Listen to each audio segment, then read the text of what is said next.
Imagina um Brasil ainda colônia, mas já respirando o ar da mudança. Um país que, mesmo sem independência oficial, já começava a ferver por dentro.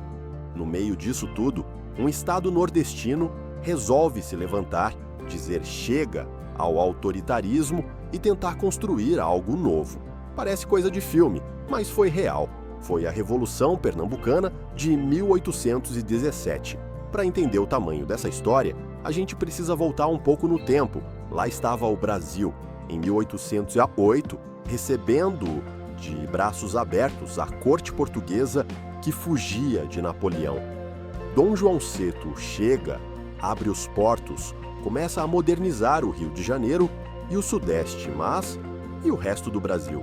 Ficava meio esquecido, principalmente o Nordeste, que já vinha sendo deixado de lado desde a decadência da economia açucareira e via suas elites econômicas perderem influência. Pernambuco, um dos estados mais ricos no período colonial, estava sofrendo com crise econômica, aumento de impostos, inflação e, para completar, a pressão política do absolutismo português. A presença da corte no Brasil trouxe benefícios para alguns, principalmente para os comerciantes ligados ao centro do poder, mas, para o nordestino, significou mais gastos, mais impostos e menos autonomia. É nesse contexto que começa a borbulhar a insatisfação. E não era uma coisa só dos ricos, não. Claro, a elite agrária estava revoltada com a centralização do poder e com a dominação portuguesa. Mas também havia influência de ideias iluministas, vindas da Europa e até dos Estados Unidos e da Revolução Francesa. E essas ideias falavam de liberdade, de república, de igualdade, tudo o que contrastava com o velho modelo absolutista que ainda vigorava. A verdade é que Pernambuco virou um caldeirão de ideias. Padres, militares, comerciantes, advogados, fazendeiros, todos estavam discutindo como mudar aquilo tudo. E em 1817, esse desejo virou ação. No dia 6 de março de 1817, um grupo de militares e civis se levanta contra o governo colonial. Eles prendem o governador português, tomam prédios públicos e, em pouco tempo, declaram a instalação de um governo republicano em Pernambuco. Sim, uma república, com constituição provisória, liberdade de imprensa e até separação entre igreja e Estado. Isso em pleno domínio português, com a família real instalada no Rio. O mais impressionante é que esse governo revolucionário conseguiu se manter por 75 dias. Não parece muito, mas é bastante quando a gente considera o poder militar da coroa e a repressão que viria em seguida. Nesse curto período, os revolucionários implementaram uma série de medidas modernizantes, abriram diálogo com outras províncias e buscaram apoio externo. Chegaram até a escrever para os Estados Unidos pedindo reconhecimento da nova república. E esse movimento não ficou restrito a Pernambuco, não.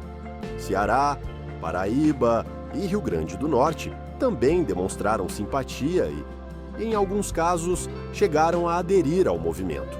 A ideia era espalhar a revolução pelo Nordeste e depois pelo Brasil inteiro. Mas como era esse governo revolucionário? Ele era formado por uma junta provisória, com representantes da elite local, muitos deles ligados à maçonaria e às ideias iluministas. Entre os nomes mais conhecidos estão Domingos José Martins, Padre João Ribeiro Pessoa de Melo Montenegro e José de Barros Lima, o Leão Coroado. Aliás, vale abrir um parêntese aqui. Leão Coroado virou símbolo da resistência, um militar que reagiu bravamente ao tentar impedir que o movimento fosse sufocado. Os revolucionários criaram uma Constituição provisória inspirada em modelos republicanos, garantiram liberdade de culto, decretaram o fim de privilégios da nobreza e estimularam o comércio local.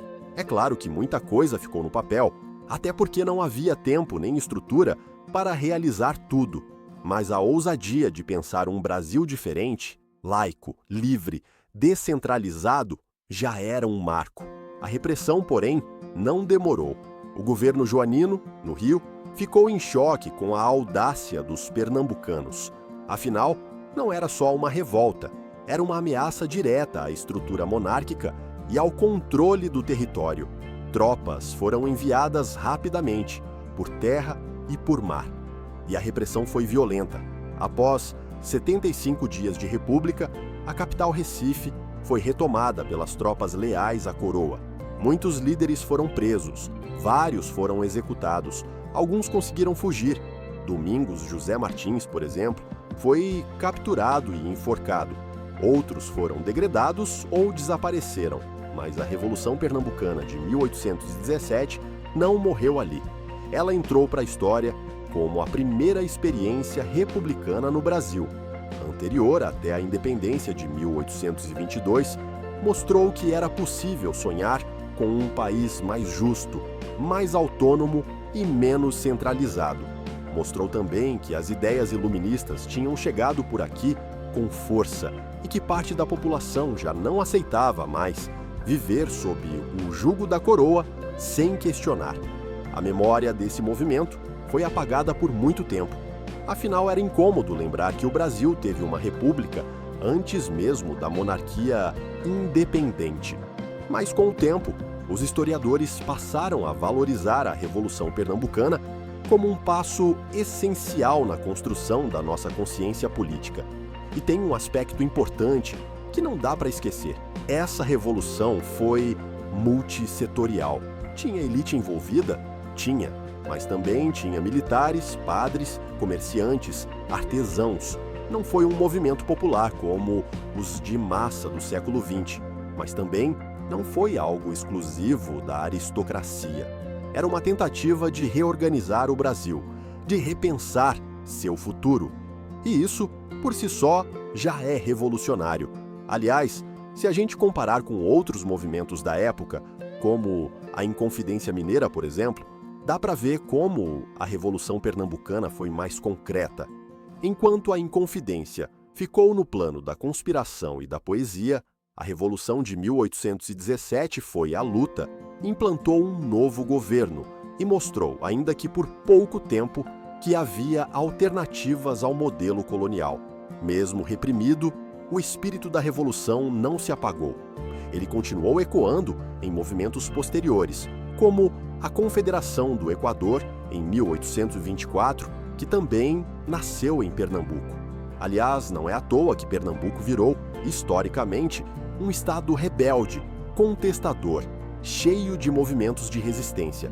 A Revolução de 1817 é o berço dessa identidade política combativa. Hoje, o legado desse movimento ainda pode ser visto em símbolos, nomes de ruas, monumentos. Mas o mais importante é lembrar que a Revolução Pernambucana não foi apenas um evento histórico.